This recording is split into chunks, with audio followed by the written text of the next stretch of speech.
आज आपण बघणार आहोत दिवाळीमधला सर्वांचा आवडतीचा पदार्थ म्हणजे चकली। अगदी खुसखुशीत, खमंग, चवदार आणि न तुटणारी चकली भरपूर सारे टिप्स एंड ट्रिक्स के साथ। पहिला आपण तांदूळ व्यवस्थित भाजून घेतले। तांदूळ भाजण्या अगोदर ते रात्री धुवून सुकवून घेतले होते। नंतर ते मस्त भाजले। त्याच्यामध्ये पोहे, नंतर ही मूग डाळ आणि शाबू, त्याच पद्धतीने चना डाळ आणि उडीद डाळ, नंतर जरासे धने आणि त्याच्यानंतर जरासे जिरे, हे सर्व आपण ह्याच्यामध्ये तांदळामध्ये भाजून ॲड केले आहे।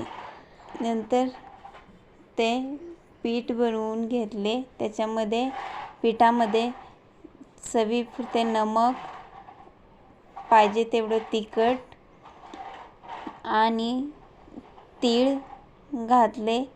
भरपूर तीळ घातले आहेत, कारण तीळ घातले ही चकली नंतर भरपूर छान दिसते आणि टेस्टही भरपूर छान लागते। त्याच्यामध्ये हे गरम केलेलं तेल घातले। हे गरम केलेलं तेल आपली चकली अगदी खुसखुशीत बनवण्यात मदत करते, म्हणून घातले आहे। हे गरम तेल असल्यामुळे आपण पहिला याला चम्मचनी मिक्स करून घेऊया आणि नंतर मग हाताने मिक्स करून घ्यायचं। त्याची बघा, हे तुम्ही पाहू शकता चकली खूप छान मस्त आहे आणि बनवताना तुटतही नाही, लांब बनते आणि पाहिजे तेवढ्या आकाराची आपण बनवू शकतो, लहान मोठी, तुटत नाही, काही नाही। आणि तेलामध्ये सुद्धा ह्याचे तुकडे वगैरे काहीही होत नाहीत आणि अगदी खुसखुशीत, खमंग, चवदार आहे, बनत आहे।